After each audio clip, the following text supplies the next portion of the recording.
আমি আনোয়ার হোসেন অন্যান্য দিনের মতো আবারও দশম শ্রেণীর ইতিহাস ক্লাস নিয়ে হাজির হয়েছি। আমরা তৃতীয় অধ্যায় নিয়ে আলোচনা করছিলাম। আজকে তৃতীয় অধ্যায়ের সন্ন্যাসী ও ফকির বিদ্রোহ নিয়ে আলোচনা করব। তো এই সন্ন্যাসী ও ফকির বিদ্রোহ হয়েছিল 1763 খ্রিস্টাব্দে শুরু হয়েছিল এবং 1800 খ্রিস্টাব্দে পরিসমাপ্তি ঘটেছিল। তো ফকির সন্ন্যাসী বিদ্রোহ নিয়ে আলোচনা করার আগে আমরা এই ফকির এবং সন্ন্যাসীদের ব্যাপারে একটু জানবো। এই ফকির সন্ন্যাসী কারা? সন্ন্যাসীরা সাধারণত হিন্দু ধর্মাবলম্বী হয়ে থাকে এবং ইসলাম ধর্মের অনুসারী হয় এই ফকিররা। সন্ন্যাসী ফকিরদের অনেক বৈশিষ্ট্যগতভাবে মিল রয়েছে। এরা সাধারণত শেষ জীবনে সংসার ধর্ম ত্যাগ করে ঈশ্বর বা আল্লাহর উদ্দেশ্যে তারা বাড়ি থেকে বেরিয়ে যায় এবং তারা সাধারণত ভিক্ষাবৃত্তি করে নিজের জীবন পরিচালনা করে। কিন্তু আমরা যে ফকির সন্ন্যাসী বিদ্রোহ নিয়ে আলোচনা করব, এখানে দেখা যাবে যে কিছু ফকির এবং সন্ন্যাসী তারা বিভিন্ন পেশার সঙ্গে যুক্ত। কেউ চাষবাস করছে, কেউ ব্যবসা করছে বা অন্য কাজের সঙ্গে যুক্ত। বিভিন্ন কাজের সঙ্গে যুক্ত এই সন্ন্যাসী ফকিররা ইংরেজ ইস্ট ইন্ডিয়া কোম্পানির বিরুদ্ধে বিদ্রোহ করেছিল।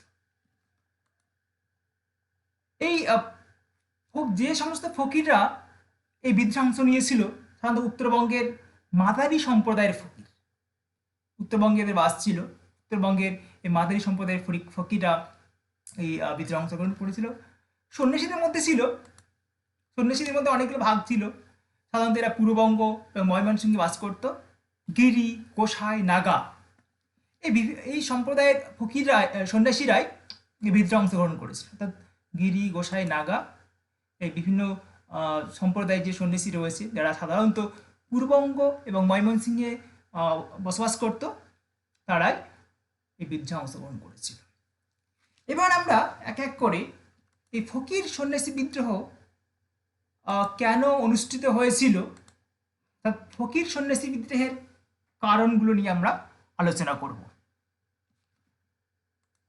প্রথম যে কারণটা সেটা হচ্ছে যে এই ফকির এবং সন্ন্যাসীদের উপর এবং আর অন্যান্য কৃষকদের উপর অত্যাধিক ভূমি রাজস্ব আদায় এবং তাদেরকে উচ্ছেদ। তো স্বাভাবিকভাবে প্রশ্ন জাগে যে সন্ন্যাসী ফকিরে সাধারণত সংসার ধর্ম ত্যাগ করে তারা বেরিয়ে পড়ে। আসলে ব্যাপারটা সেরকম অতটা ছিল না। অনেক ফকির সন্ন্যাসীকে বিভিন্ন উচ্চবিত্ত সম্প্রদায়ের জমিদার শাসকরা কিছু জমি দান করত। নিজস্ব কিছু জমি ছিল, সেই জমিগুলো তারা চাষবাস করত, তারা কৃষিকাজ করত, কৃষকও বলা যেতে পারে। এবার ইংরেজ ইস্ট ইন্ডিয়া কোম্পানির শাসন যখন শুরু হলো বাংলায় এবং বাংলায় দেওয়ানি লাভ করলো 1765 খ্রিস্টাব্দে, তারপর থেকে তারা রাজসাহের দায়িত্ব নিতে শুরু করলো এবং প্রথমে নিয়েই তারা বিভিন্ন ইজারাদারদের মাধ্যমে অত্যাধিক হারে রাজসাহের করতে শুরু করলো, ফকির সন্ন্যাসীদের কাছ থেকেও সাধারণ কৃষকদের কাছ থেকেও। এবং রাজসাহ দিতে না পারলে তাদেরকে জমি থেকে উচ্ছেদ করাতে শুরু করলো। অর্থাৎ ইংরেজ ইস্ট ইন্ডিয়া কোম্পানির ধার্য করা অত্যাধিক রাজস্ব, জমি থেকে ইচ্ছা মতো কৃষক উচ্ছেদ, এই সমস্ত কারণে বাংলা বিহারের যে সন্ন্যাসীরা এবং কৃষকরা ভীষণভাবে ক্ষুব্ধ হয়েছে। এটা প্রধান কারণ, মানে একটা কারণ বলা যেতে পারে। দ্বিতীয় যে কারণটা সেটা হচ্ছে তীর্থকর। ফকির সন্ন্যাসীরা যে বিভিন্ন ধর্মীয় স্থানগুলো রয়েছে, যে তীর্থস্থানগুলো রয়েছে, সেগুলো তারা মাঝে মাঝে তীর্থ করতে যেত। ইংরেজ ইস্ট ইন্ডিয়া কোম্পানির আগে কোনো শাসক সেরকমভাবে ফকির সন্ন্যাসীদের কাছ থেকে এই তীর্থের জন্য কর কিন্তু আদায় করেনি। ইংরেজ ইস্ট ইন্ডিয়া কোম্পানি কী করলো, এই তীর্থের জন্য বিভিন্ন স্থান, যে দর্শনীয় তীর্থস্থান রয়েছে যেগুলো ফকির সন্ন্যাসীরা দল বেঁধে ভ্রমণে যেত, তার জন্য তারা কর আরোপ করতে শুরু করলো, যেটা আমরা তীর্থ কর বলছি। অর্থাৎ ইচ্ছে মতো সন্ন্যাসী ফকিরা মাঝে মধ্যে দলবদ্ধভাবে বিভিন্ন তীর্থক্ষেত্রে গেলে সরকার তাদের উপর তীর্থ করা বসান শুরু করে। এতে ফকির সন্ন্যাসীরা ক্ষুব্ধ হয়ে ওঠে। দ্বিতীয় যে কারণটা পেলাম, যে ফকির সন্ন্যাসীদের কাছ থেকে তীর্থকর আরোপ। নেক্সট যে কারণটা সেটা হচ্ছে কোম্পানির কর্মচারীদের জুলুম। ইন্ডিয়ান ইস্ট ইন্ডিয়া কোম্পানির যারা কর্মচারী ছিল তারা তো কোম্পানির কাজ করতোই, সেই সঙ্গে অবসর সময়ে তারা ব্যক্তিগতভাবেও বাণিজ্য করত। কারণ তাদের কোম্পানি বেতন খুব কম দিত, তার জন্য তাদের পুষিয়ে উঠতো না আর্থিকভাবে। তার জন্য তারা অফ টাইমে, অবসর সময়ে তারা ব্যক্তিগতভাবে বাণিজ্য করত। বাট এই ফকির সন্ন্যাসীদের একটা অংশ তারাও কিন্তু ব্যবসা করত। বিশেষত তারা রেশমের ব্যবসা করত, সিল্ক, রেশম এবং রেশমজাত পণ্যের, কাপড়ের তারা বিজনেস করত। কোম্পানি কর্মচারীরা তারা কি করত, তাদের ব্যবসায়ের যারা প্রতিদ্বন্দ্বী তাদেরকে যেন তারা প্রকারে অত্যাচার জুলুম করে তাদের পথ থেকে সরানোর চেষ্টা করত। যেহেতু এই ফকির সন্ন্যাসীরা অনেক রেশম ব্যবসার সঙ্গে যুক্ত ছিল, বলা যেতে কোম্পানির, ইস্ট ইন্ডিয়া কোম্পানির কর্মচারীদের ব্যবসায় একটা বড় প্রতিদ্বন্দ্বী। তাদের সঙ্গে এই ফকির সন্ন্যাসীদের একটা সমস্যা, কারণ ফকির সন্ন্যাসীরা যাতে ব্যবসা করতে না পারে তাদের বিভিন্ন রকমভাবে বাধা দিতে শুরু করলো। ঠিক আছে, অর্থাৎ কোম্পানি কর্মচারীদের যে জুলুম, যে সমস্ত ফকির সন্ন্যাসীরা এই সময় ব্যবসা করত, তাদের পণ্য কেড়ে নেওয়া, অত্যাচার করা, এরকম বিভিন্ন রকমভাবে বাধা দিতে শুরু করেছে। এটাও একটা কারণ। রেশমের ব্যবসার সঙ্গে যারা যুক্ত ছিল তাদের উপর অত্যাচার। তো এরকম কতগুলো কারণের জন্য ফকির সন্ন্যাসী বিদ্রোহ ছিল। আর একটা কারণ ছিল, সেটা ৭৬ মন্বন্তর। ৭৬ মন্বন্তর ১১৭৬ বঙ্গাব্দে হয়েছিল। এটা ১৭৭০ খ্রিস্টাব্দে ইংরেজ ইস্ট ইন্ডিয়া কোম্পানি বাংলায় যে দ্বৈত শাসন ব্যবস্থা চালু করেছিল, তারই একটা কুফল বলা যেতে পারে এই ৭৬ মন্বন্তর। ৭৬ মন্বন্তর চলাকালীন সময়ে তাদের যে শোষণ, অত্যাচার এবং অব্যবস্থা, সেটা ফকির সন্ন্যাসীদের দারুণভাবে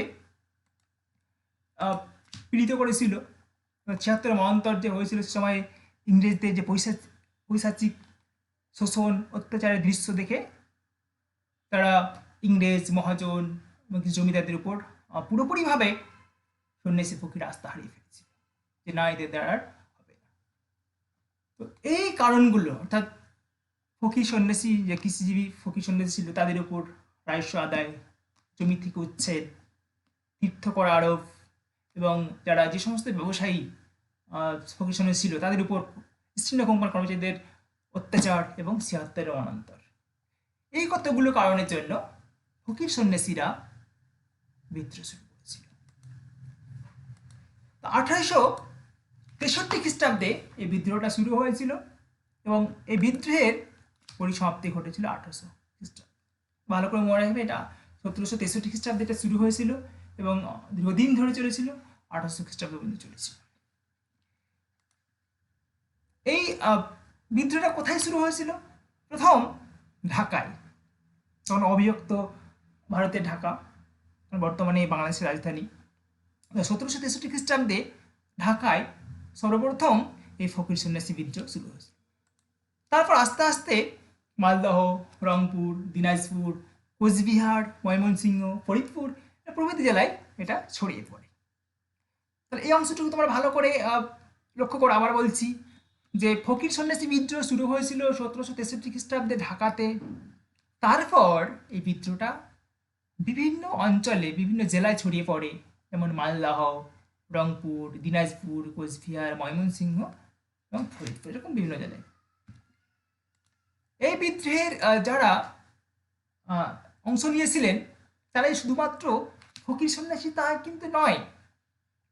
যে সমস্ত নির্যাতিত, অত্যাচারিত কৃষক তারা ছিল, এবং মুঘল শাসন ব্যবস্থা যেহেতু সে সময়ে আহ, দুর্বল হয়ে গেছিল, মুঘল সাম্রাজ্যে অবক্ষয় ঘটে গেছিল।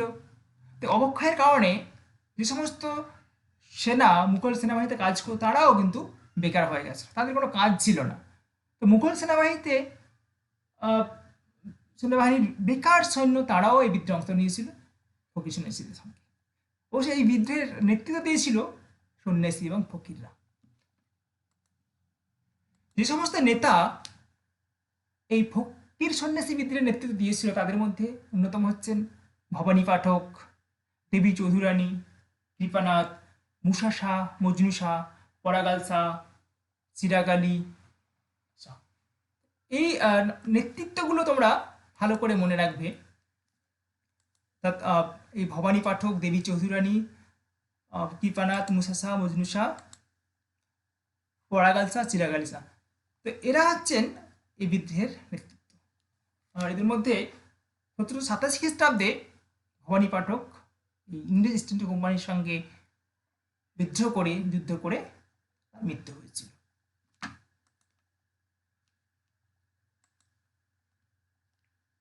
তো এই ফকির সন্ন্যাসী যে বিদ্রোহ হয়েছিল সেই বিদ্রোহের দমনে ইন্ডিয়া ইস্ট ইন্ডিয়া কোম্পানি ঝাঁপিয়ে পড়েছিল।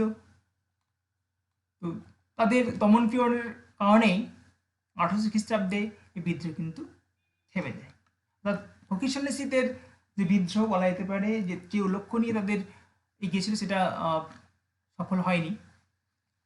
তো আমরা এই বিদ্রোহ যে ব্যর্থ হয়েছিল, ব্যর্থতার কিছু কারণ আমরা আলোচনা করব।